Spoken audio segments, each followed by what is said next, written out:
that, yeah, gaming talk show is one of the smartest things Twitch has ever done. Yeah, and it's I don't know. It's just so it's different, and I'm really enjoying doing this show. It just when I was starting, I would never have thought that would be my focus, but it makes sense coming from your background.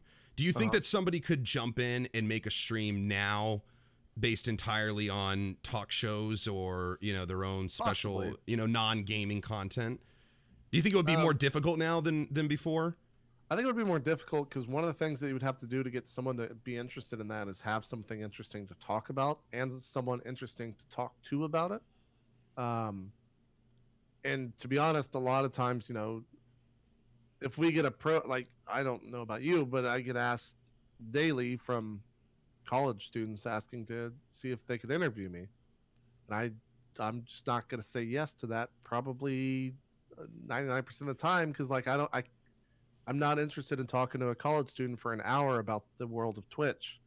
Yeah. So thank God that I didn't graduate. So yeah, so, I'm not in college. So take that, Mom. No. Yeah. So if someone on Twitch who starts out and they have 10 followers and they send you an email and saying like, hey, I'd love to interview you for 2 hours on my show or have you on the show and we talk about whatever, there's nothing like, I don't get anything from that as a broadcaster. The only thing I do is give that person a boost.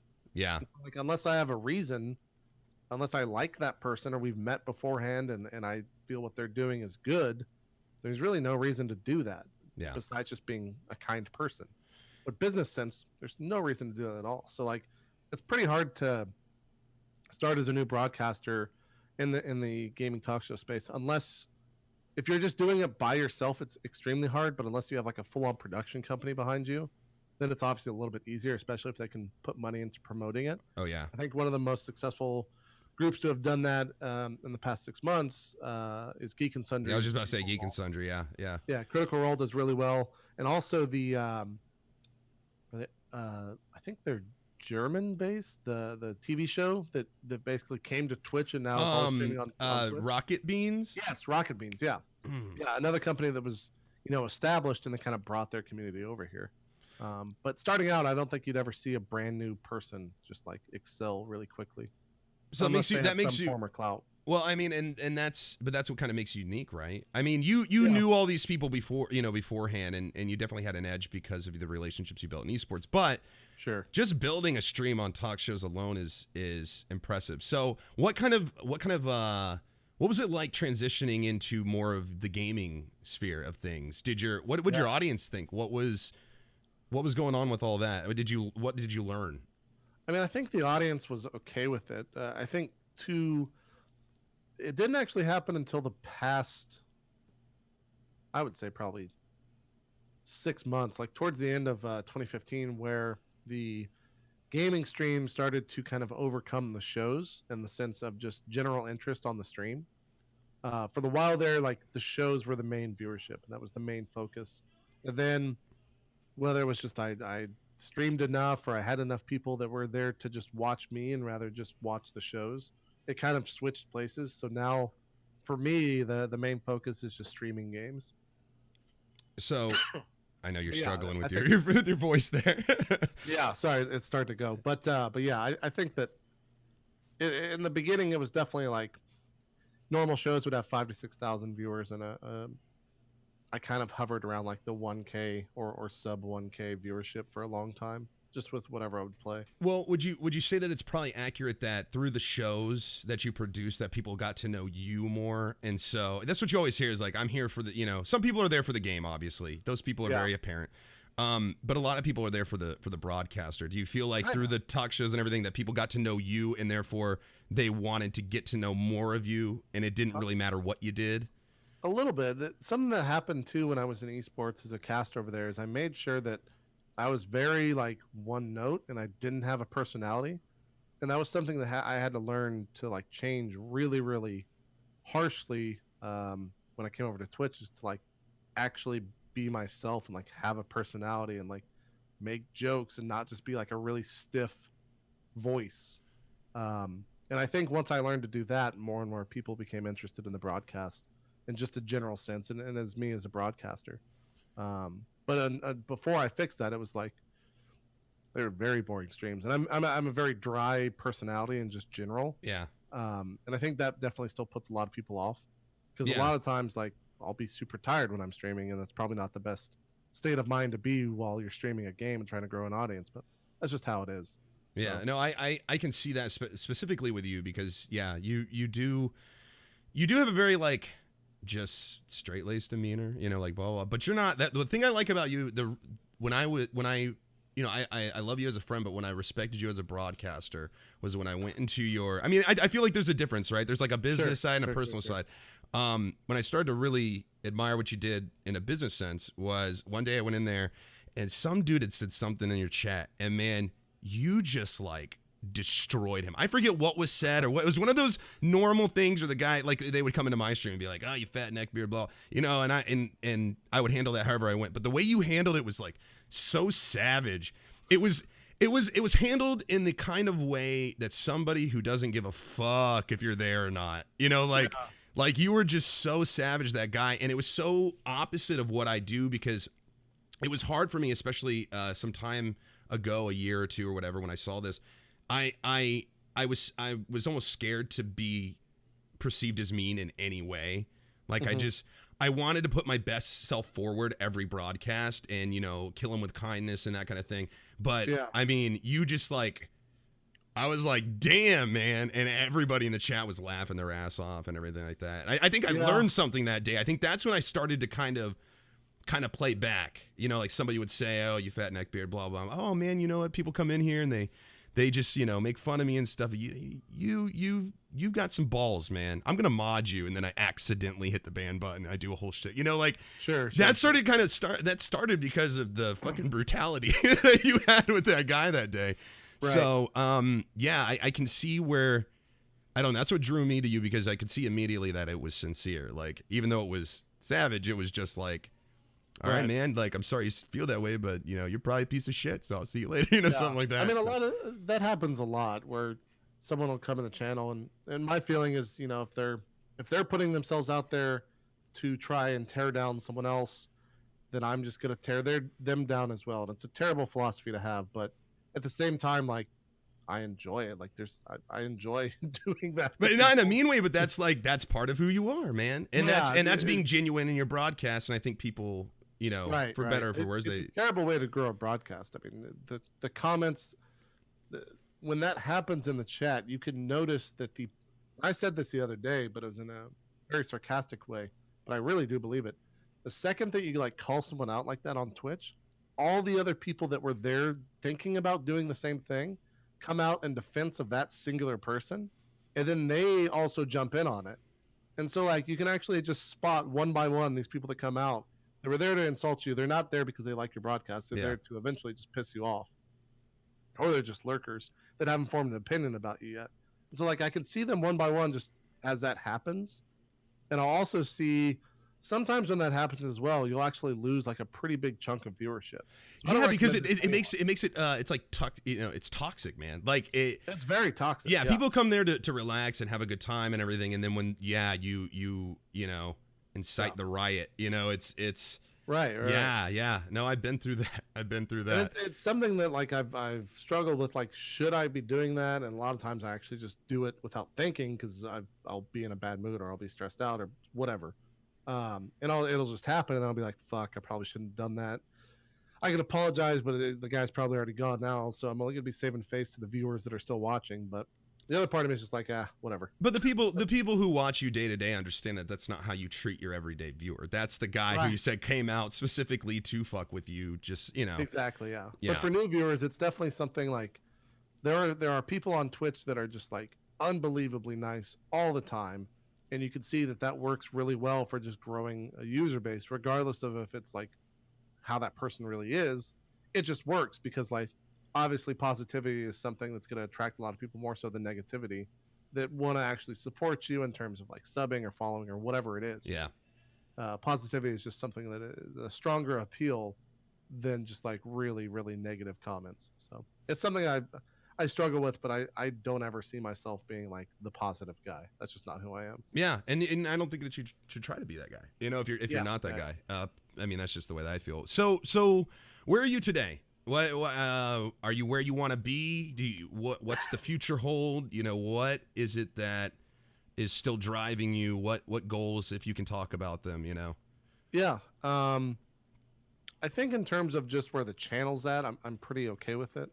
One of the things that I kind of always have prided myself on internally is the fact that there's a lot of like viewership or sorry, followers, like channels that have a shit ton of followers. There's a lot of follower inflation Mm-hmm. where, you know, you can do 1 billion giveaways in a year, and each time you do a giveaway, you get 1,000 followers, and then no one watches the stream normally. Yeah. And so like where I'm at followership wise, um, in relationship to just the viewership numbers that I pull is very much in line to what I think is normal and not inflated at all. Yeah. And that's one of the things that I say, like, if you're gonna follow a channel, don't just follow because you're not gonna come back. Like, follow the channel if you're gonna come back. That's it. Yeah. Don't just like inflate the numbers, because I don't want that at the end of the day. Yeah. In terms of like sub count, it's actually been pretty stagnant for the past, I would say, since last April. Statistically, the sub count has not gone 100 plus or minus either way. It's been the same. That's number. what I noticed with mine too. Yeah, it's just kind of been like this. If it were on a chart, you know, it's just kind of like, yeah, it's which is kind of remarkable, but also it's kind of like, am I doing enough? Like it makes me question myself as a streamer. Like, do I need to change something, or should I be completely okay with this sub count, because statistically it's one of the higher, if like it's really really high on Twitch. Like, it's a great sub count. Am I okay with this? And so then that kind of like, I have questions or battles internally, like, do I need to change something? Should I be the kind of person that like baits subscribers? No, that goes against the entire philosophy of the channel, so I guess I'll just keep doing what I'm doing. And that's kind of where I've been at a lot. It's funny. I asked you this for a specific reason. It's like, and I think that as we do more episodes of this week to week, and we have more guests on, I think we'll see it's very, I believe it'll be more prevalent. I agree. And it'll be consistent. Is that I don't think we're happy where we're at, man. That's what keeps driving us, you know, like, yeah, we're constantly like, even with you have so much success with talk shows, you know, you have so much success with role playing, all that stuff. And even now you're like, am I doing it? Am I doing it right?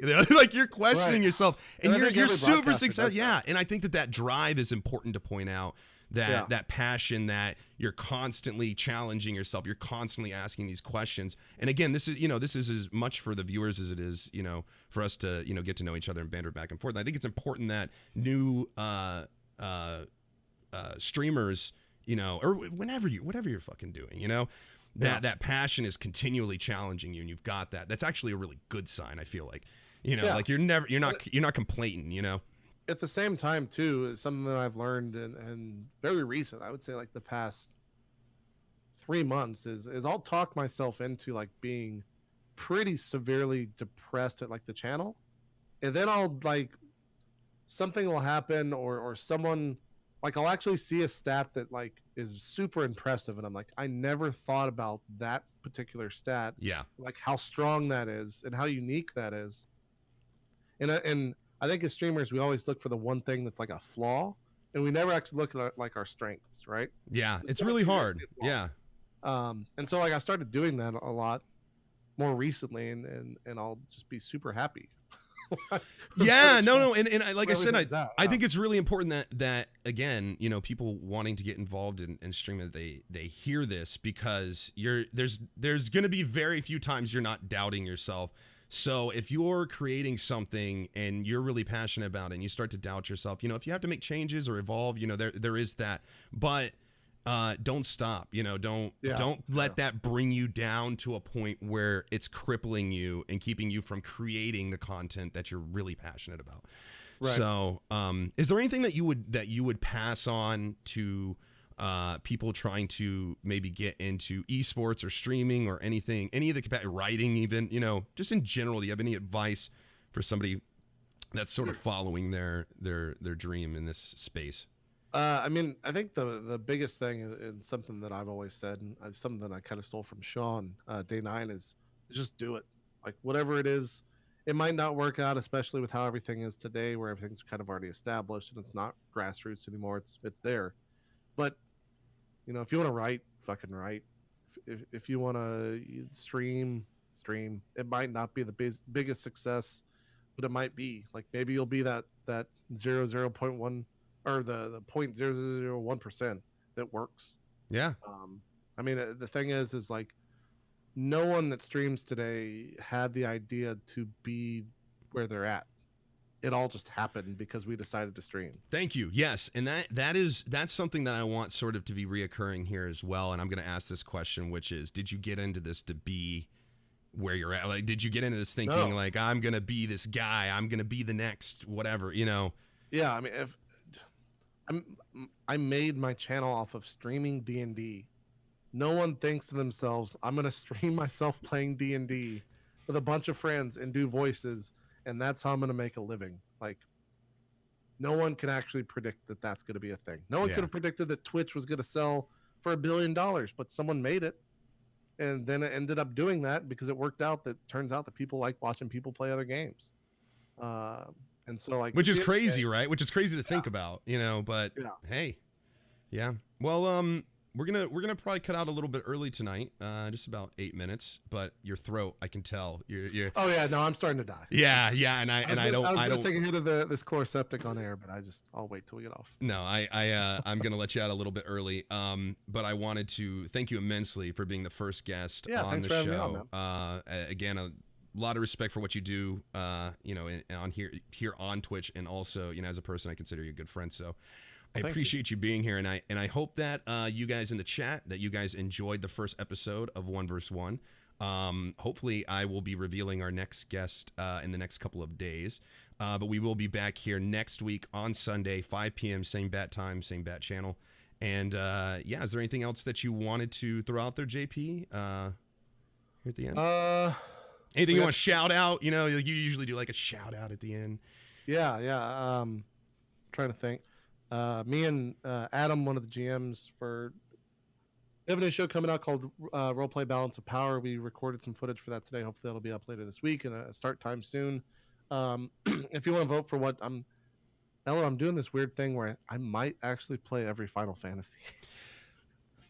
Are you serious? You're going to go through every single fight? How are you going to handle like 11 or whatever? You're just going to level a character to max? I mean, what is even going on with that? The MMOs won't be there. The MMOs won't be there. I think it correlates to being like 467 hours or something on how long to beat the average. But anyways, I don't know if I'm going to play them all. But if you want to vote for the first one, you can do so now at ItmeJP/JP Final, all lowercase. The lead is currently 27% of the vote for a certain game. We won't find out what that game is till tomorrow morning at 10 a.m. on the channel. But yeah. That's a thing. So wait, so you're not even going to do it in order. You're just picking them out randomly. The thing is I don't know if I'm going to finish every single one. And so I'd rather see what people want to watch rather than starting with like chronological order and just going through, So yeah, we'll see. And the other thing too is I don't want to I don't want to force myself to play every single game.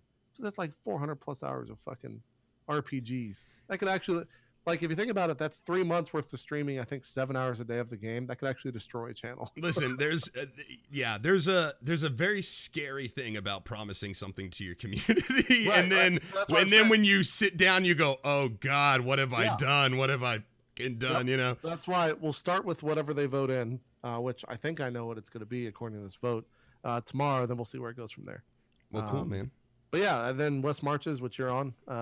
I don't think we'll have a show next week, but the week after that we should be back. So yeah, which is a lot of fun. That I like the group that we're in, and I like the dynamic, and I think it's gonna get pretty crazy. So it's gonna be good stuff. Well, thank you so much for coming out and being the first guest here. Next week we'll have a new guest, which will be revealed on my Twitter.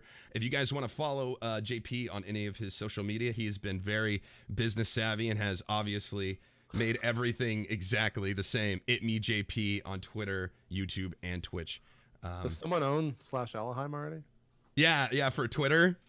Yeah, they do. It's a sad day, but they do. Oh, it's a Korean. Yeah, I don't know. I looked it up and I don't. I'm not gonna mess with the kid. I don't know if he doesn't update for a while or something. Maybe I'll. He said that he loves meal on April 14th, 2010. Oh, that was the last thing in 2010. Then there was another one on the 7th of March, which is in Korean, and it says torrentmr.net. So that's probably not a good account. Well, at least we know that he likes meal. He does like meal. Yeah, that's something I didn't know about him before we started. So. Oh yeah, it says sign up for that website, referral torrent site. It's probably just a bot account. You can probably contact Twit. I maybe should. Well, thanks a lot, man. I appreciate you being on the show. Like I said, you guys have a wonderful week. I will see you guys hopefully in the channel tomorrow whenever I stream, and maybe next week if you guys are interested in the show. So thanks again. This will be going up on YouTube probably in the next couple of days as well. So if you missed a part of it, we'll be going to 2 parts. But yeah, thank you guys so much. I will see you later and have a absolutely wonderful week.